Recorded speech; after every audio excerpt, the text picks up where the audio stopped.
உடல்ல இருக்க உள்ளுறுப்புகளோட சைஸ் எல்லாமே சீரா ஒரே மாதிரியா இருக்குமா? அந்த ரிப்போர்ட் சரியானதா?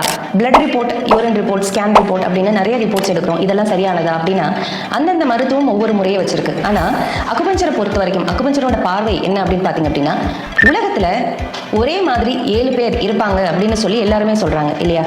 ஆனா உடல்ல ஒட்டி பிறந்த இரட்டையர்களை ஒரே மாதிரி இருக்கிறது இல்லை. ஏதாவது ஒரு சின்ன வேறுபாடு இருக்க தான் செய்யுது. இன்னும் நம்ம இன்டெப்தா புரிஞ்சுக்கணும் அப்படின்னா, ஒரே ஹாஸ்பிட்டல்ல, ஒரே வார்டில், ஒரே நிமிடத்துல, இன்னும் சொல்ல போனா ஜாதகப்படி போய் ஒரே நட்சத்திரத்துல, ஒரே ராசியில, ஒரே கோள்கள் இணையும் நேரத்துல பிறந்த குழந்தைகள் கூட முகஜாடையில கூட ஒன்னா இல்லை அப்படிங்கும் போது உள்ளுறுப்புகள் எப்படி ஒன்றாக இருக்க சாத்தியம்? இது வந்து உங்களுக்கு நான் ஜென்ரலா ஒரு பப்ளிக்கா புரிஞ்சுக்கிறதுக்காக இது கேட்கிறேன். ஆனா ஒரு மருத்துவர் அப்படிங்கிற பார்வையில வெளியுறுப்புகள் எப்படி ஒன்று போல் இல்லையோ அதே மாதிரி தான் உள்ளுறுப்புகளும் ஒன்று போல் கிடையாது. இந்த ஸ்கேன் ரிப்போர்ட்டோ, பிளட் ரிப்போர்ட்டோ, பிளட்லேயே பார்த்தீங்க அப்படின்னா நிறைய varieties of blood, B positive, B negative, AB positive மாதிரி நிறைய வெரைட்டிஸ் இருக்கு. அப்போ எல்லா பிளட்டுக்கும் ஒரே மாதிரியான ரிப்போர்ட் வந்தாதான் அது வந்து நோய் இல்லை அப்படிங்கிற ஒரு புரிதலுக்கு வந்து நம்மளை இன்னைக்கு தள்ளிக்கிட்டு இருக்காங்க. அப்போ பிளட்லேயே இத்தனை வெரைட்டிஸ் இருக்கும்போது அந்த வெரைட்டிஸ்லையும் வெரைட்டிஸ் ஆஃப் ரிப்போர்ட்ஸ் தானே வந்தாகணும். அது எப்படி ஒரே மாதிரியான ரிப்போர்ட் ஜென்ரேட் ஆக முடியும் அப்படிங்கிறது புரிதலுக்கு கொண்டு வாங்க. பிளட் ரிப்போர்ட் அப்படிங்கிறது இதை நாங்கள் வேற மாதிரி பார்க்குறோம்.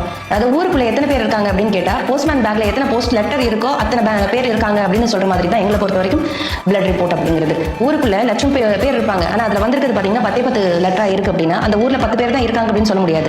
அந்த உடல்ல ஏகப்பட்ட கழிவு தேக்கங்கள் இருக்கு. அந்த கழிவுகள் கொஞ்சம் கொஞ்சமாக தான் ரத்தத்துல கலந்து வேற உறுப்புக்கு நகர்ந்து போய் அந்த உறுப்புகள் வழியா கழிவுகளா வெளியேற்றப்படும். அப்ப நகர்ந்து போற விஷயத்தை நம்ம ஸ்டாப் பண்ணி நிப்பாட்டும் போது அந்த கழிவுகள் உள்ள தேக்கப்படுது, அடுத்த நிலை கழிவா அது மாற்றப்படுது. அப்ப அந்த கழிவுகள் மாற்றதான் ஒவ்வொரு உறுப்புகளும் பாத்தீங்க அப்படின்னா கொள்ளளவில் பெருசாக்கிட்டே போகும். பலூனுக்குள்ள வந்து காற்று நிரப்பினாலும் சரி, காற்றோட சேர்த்து மணல் நிரப்புறீங்க, அதோட தண்ணி நிரப்புறீங்க, மற்ற இதர பொருட்களும் நிரப்பும் போது என்ன ஆகும் அப்படின்னா அது வீங்கிக்கிட்டே போகும். ஒரு பாயிண்ட்ல அது வெடிச்சு சதுரும் இல்லைங்களா? அப்ப அந்த வீக்கத்தைக்கும் இதுக்கும் சம்பந்தம் இருக்கா அப்படின்னா ஸ்லைட்டா சம்பந்தம் உண்டு. ஆனா எல்லாருக்குமே ஒரே மாதிரியான லிவர் தான் இருக்குமா, எல்லாருக்கும் ஒரே மாதிரியான கிட்னி தான் இருக்குமா அப்படின்னா அதுக்கும் இதுக்கும் சம்பந்தம் இல்லை அப்படிங்கறத புரிஞ்சுக்கிட்டா போதுமான ஒரு விஷயம்.